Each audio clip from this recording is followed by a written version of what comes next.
Shalom, Bapak Ibu Saudara.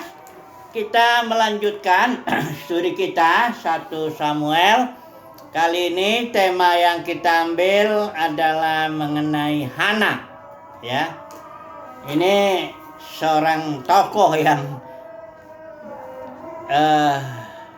jarang juga disinggung ya. Sebenarnya di sini Hana ini sangat berperan luar biasa. Dia mendapatkan kasih karunia Tuhan untuk ambil bagian ketika Tuhan akan membuat sesuatu yang baru di Israel. Kita tahu konteks cerita ini 1 Samuel adalah ketika Israel sejak zaman hakim-hakim itu mulai terus dia merosot dan Tuhan mau lakukan sesuatu, dikatakan membuat orang yang mendengarnya akan bising ya.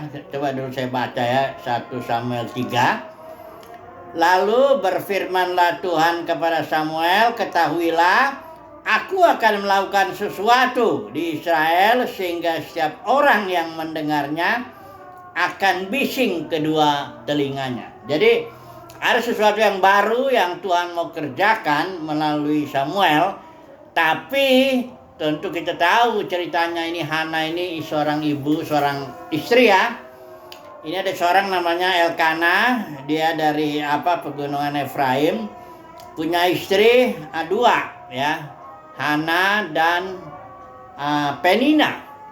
Nah, tapi Hana tidak punya anak, Penina punya anak.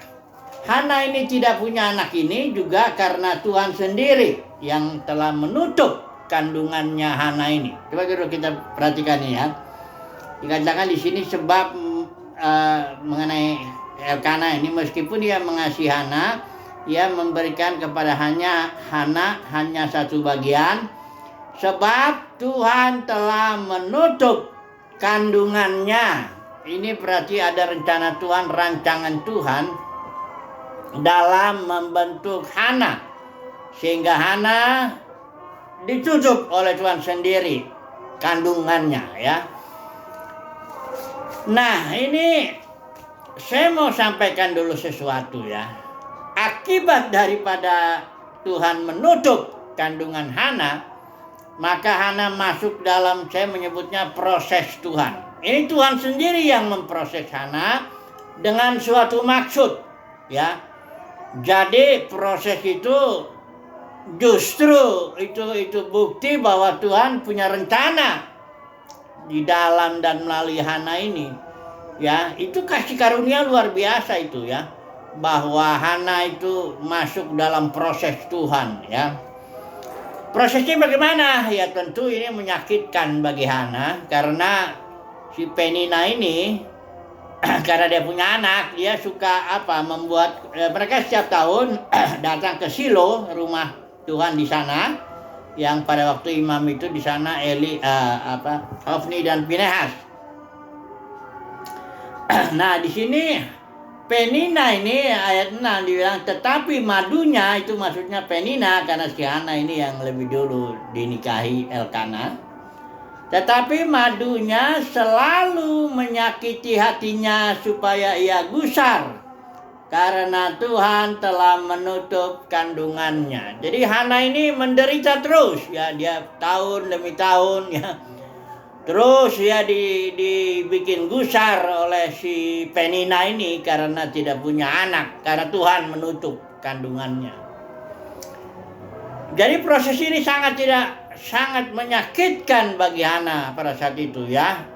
Kita harus tahu dulu di saat itu konteksnya, kalau orang tidak punya anak ya di zaman Israel itu, karena berkat Israel salah satunya adalah berkat kandungan itu. Artinya kepada Abraham kan dijanjikan beranak cucu.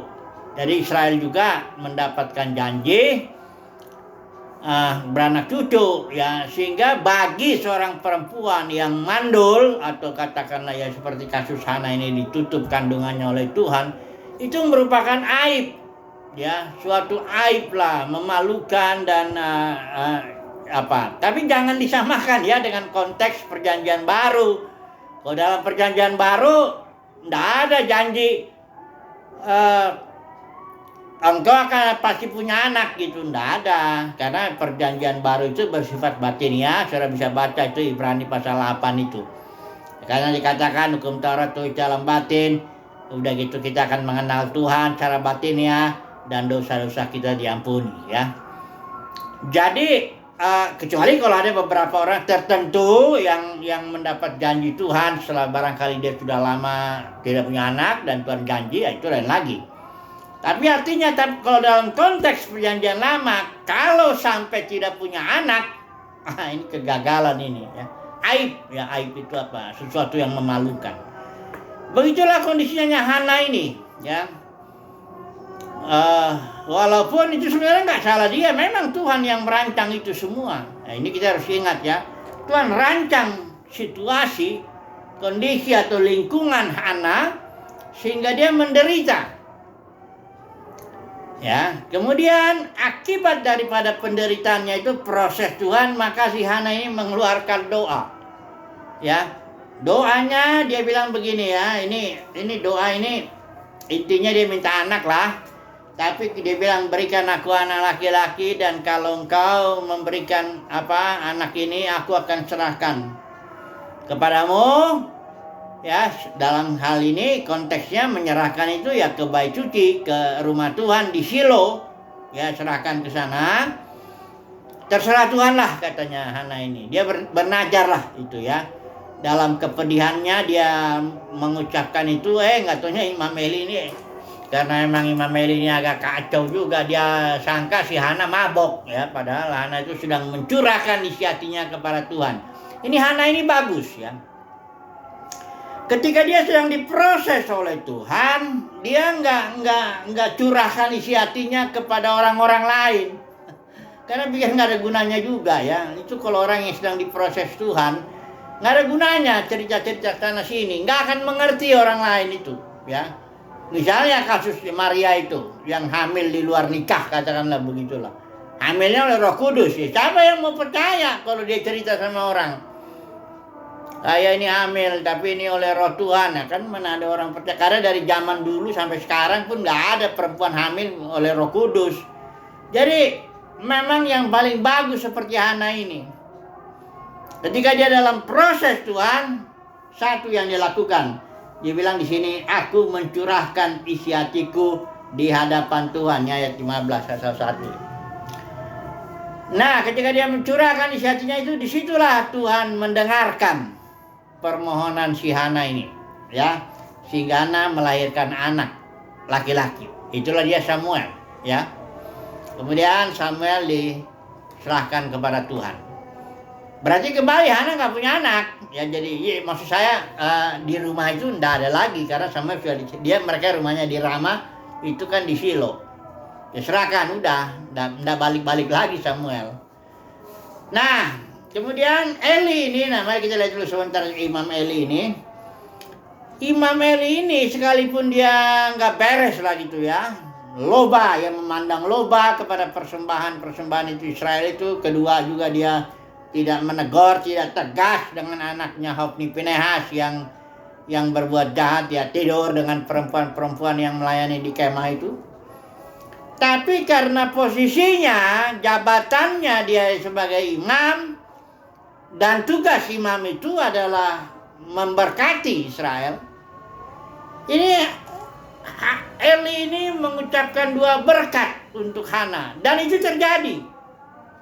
Ya.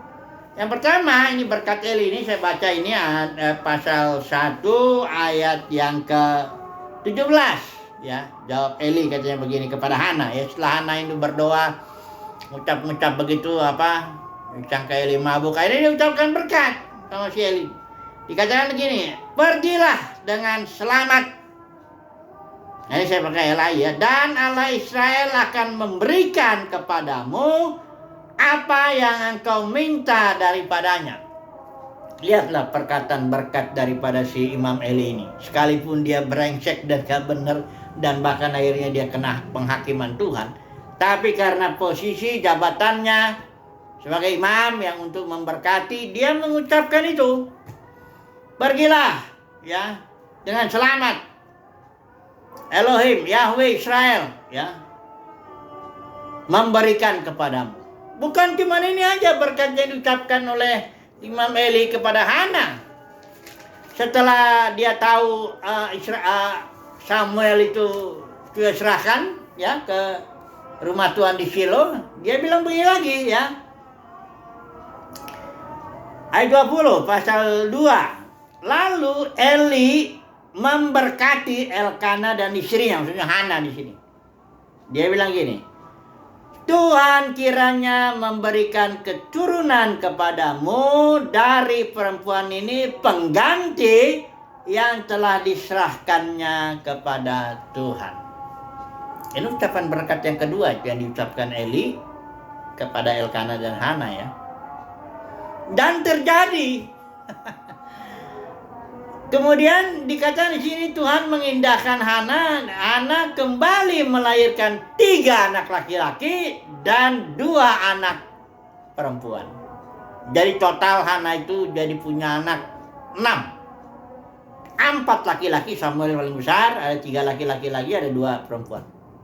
Bayangkan saudaraku, ya, Imam Eli ini sekalipun dia nggak benar, tapi jabatan, panggilan sebagai imam itu berfungsi juga.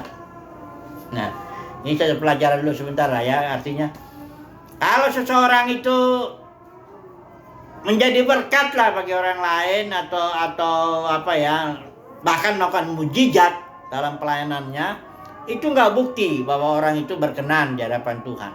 Contohnya, ya, Musa sendiri ketika dia sedang marah pahit hatinya ya terhadap Israel waktu dia minta Israel minta air, Tuhan bilang, udah gunakan tongkatmu, ketok, nanti air keluar. Nah Musa dalam kondisi kepahitan begitu, dia ketok itu 2 kali, keluar airnya. Mujizat terjadi. Tapi karena itu Musa ditolak. Tidak bisa dia masuk ke tanah perjanjian. Ya, sama juga ada yang di Matius 7 ayat 21-23 itu. Di hari penghakiman ada orang berseru-seru, ya, bukankah Tuhan aku sudah bernubuat demi namamu? Tuhan tidak sangkal itu. Bukankah aku telah membuat banyak mujizat demi namamu? Tuhan tidak sangkal itu. Bukankah aku sudah mengusir banyak setan demi namamu? Tuhan juga tidak sangkal itu. Tapi Tuhan bilang, enyahlah daripadaku engkau yang membuat kejahatan. Anomia istilah Yunani itu artinya tidak menurut aturan hukum yang berlaku dalam pelayanan itu, ya artinya dia melakukan itu di luar pimpinan Tuhan, kira-kira begitulah ya. Jadi Imam Eli ini jadi berkat ya bagi Hana. Imam Eli ini mengucapkan berkat juga dan itu jadi. Tapi Imam Eli sendiri ditolak ya, sesuai dengan nanti yang kita lihat kemarin sudah kita bahas. Sekali lagi kita kembali kepada Hana. Hana seorang yang mendapatkan kasih karunia. Ketika Tuhan mau melakukan sesuatu yang baru di Israel, Tuhan pilih Hana. Ya, ada sesuatu yang katakanlah begini ya, Tuhan memilih Hana dan memberikan kasih karunia-Nya, tetapi Hana itu harus masuk dalam proses Tuhan. Karena kita sudah bahas itu, Tuhan kita itu Tuhan proses. Dari siapa yang dipakai Tuhan, dia diproses. Ya. Diremukan, dibentuk, dirancang ya, proses itu di tangan Tuhan dan gak mungkin gagal karena proses itu di tangan Tuhan ya. Memang ada bagian daripada manusia untuk meresponi dengan baik, sebagaimana misalnya waktu itu terjadi pada Abraham, dia diproses ya. Ketika datang ke tanah perjanjian terjadi kelaparan, dia lari ke Mesir. Itu sebenarnya nggak boleh, Tuhan kembalikan lagi. Daud juga begitu, ketika diproses dia dikejar-kejar Saul, dia lari ke daerah orang Filistin, Ciklak itu, Tuhan kembalikan lagi ya. Elimelek juga dia seperti itu ya, memang dirancang oleh Tuhan karena ada maksud Tuhan untuk memakai Rut di situ ya. Jadi proses ini intinya di tangan Tuhan dan pasti berhasil. Tuhan proses umat pilihannya, orang-orang yang dipilihnya.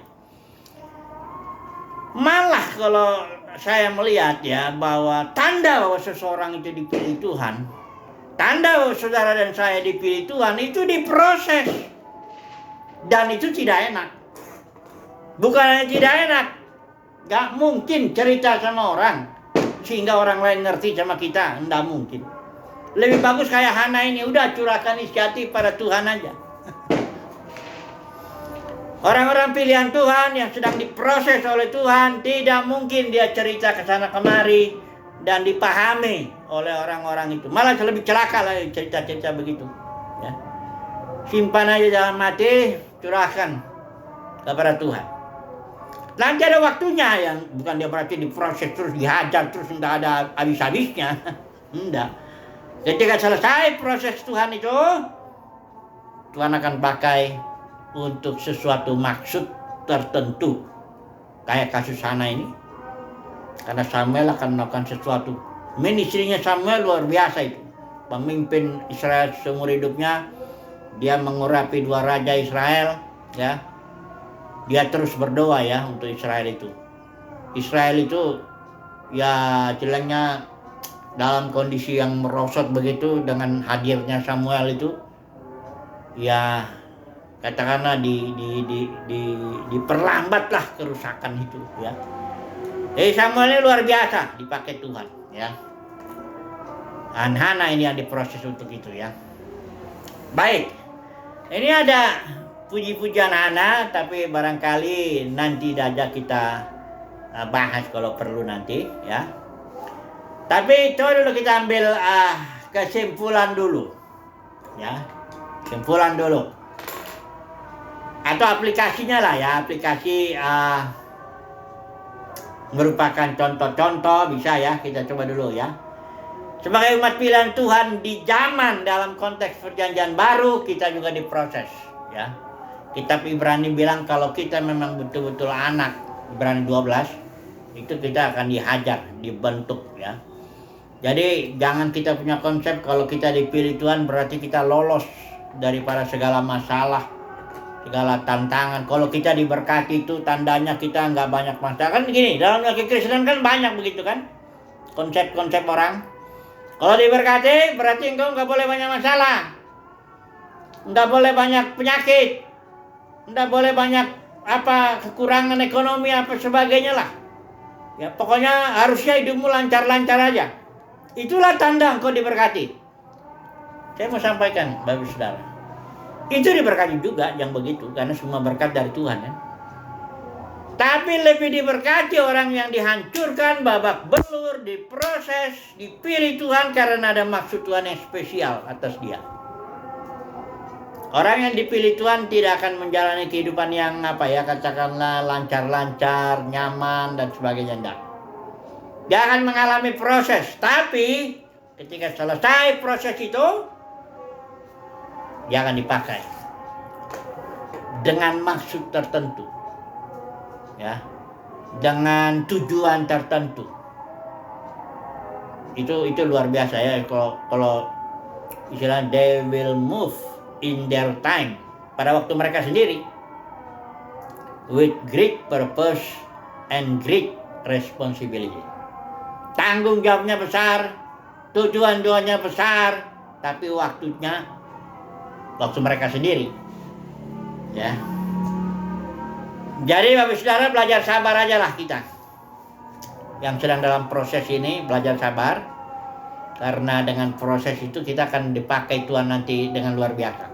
Makin keras prosesnya, makin sangat spesial tujuannya itu.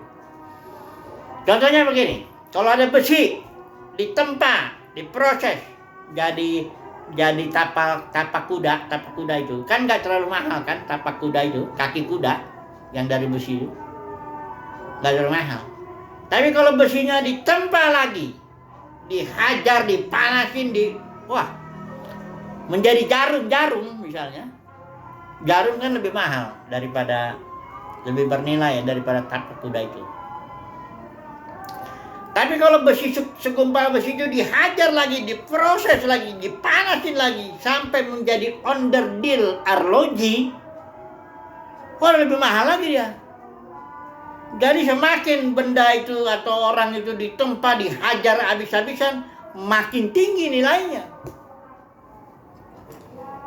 Ya, kalau orang yang nggak terlalu mau dipakai Tuhan gitu lah ya.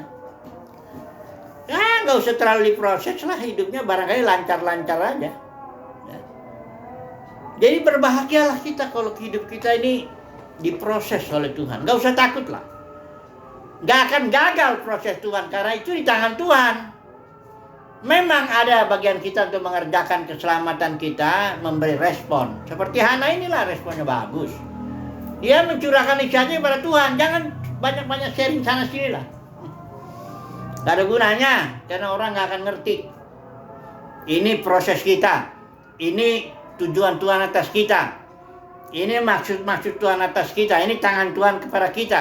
Gak mungkin orang bisa ngerti. Ya, kita masing-masing punya katakanlah taman Getsemani kita masing-masing. Bahkan orang terdekat kita pun gak ngerti. Jangan. Ya, curahkanlah isi hati kita. Mazmur juga bilang, curahkanlah isi hatimu kepada Tuhan. Kemudian mari kita ini contoh ya, di satu saya ambil contoh ini apa si Richard Wurmbrand ya. Saudara pernah dengar itu pendeta pelayan Tuhan keturunan Yahudi ini. Richard Wurmbrand itu dia melayani dulu ya di negara Rumania ya, sebelum komunis kayaknya ya, atau sudah komunis saya juga nggak tahu. Tapi karena pelayanannya biasa-biasa aja pada waktu itu, kemudian dia ditangkap oleh pemerintahan komunis itu, masukin penjara selama 14 tahun. Nah, kalau orang masuk penjara komunis kayak Watchmen gitu, nggak ada yang nggak disiksa. Itu semuanya disiksa, dihajar. Richard Wurmbrand ini juga dia pernah bersaksi, dia dibawa keluar akhirnya setelah dilepaskan 14 tahun itu di Kongres Amerika. Dia bersaksi, buka bajunya, ada fotonya itu tangannya atau semua badannya itu tulang-tulangnya berpatah-patahan, dan menurut dokter harusnya dia mati sudah beberapa tahun yang lalu, harusnya dia udah mati. Tapi ada maksud Tuhan, karena itu kan proses Tuhan. Akibat jadi proses pelayanannya jadi mendunia. Dia bikin pelayanan namanya The Voice of Martyr. Ya. Saya pernah baca bukunya itu, sekarang nggak terbit lagi tuh, ada bukunya Iman yang Jaya. Dia bilang gini, bagus sekali kalimatnya, dia bilang gini. Seandainya pun Tuhan itu memenggal kepala saya akan tetap mencintai dia. Waduh. Luar biasa ya. Banyak orang jangankan dipenggal kepalanya, baru mobilnya kena gores orang atau baru sedikit aja udah langsung, kenapa nih Tuhan, ada apa? Wah. Richard Wurmbrand bilang gitu. Setelah dia diproses 14 tahun di penjara komunis dan pelayanannya menjadi mendunia, dia bilang gitu, seandainya pun Tuhan penggal kepala saya, aku akan tetap mencintai dia. Ini luar biasa. Jadi mari kita, kesimpulannya bagaimana nih? Ya bersukacitalah kalau kita dihajar, diremukkan, diproses. Dan belajarlah kayak Richard Wurmbrand itu menyampaikan kasih kita kepada Tuhan. Makin dihajar, makin diproses, ya barangkali nggak sampai dipenggal begitu. Makin dihajar, makin diproses, makin melahirkan cinta kepada Tuhan. Itulah bukti bahwa kita orang pilihan Tuhan. Ya. Kalau hidup kita lancar-lancar aja ya, malah saya ragu kalau ngeliat orang lancar-lancar aja hidupnya. Ini barangkali cuma dipanggil aja, nggak dipilih gitu. Puji Tuhan lah, saya rasa cukup dulu cerita mengenai Hana ini. Haleluya, amin.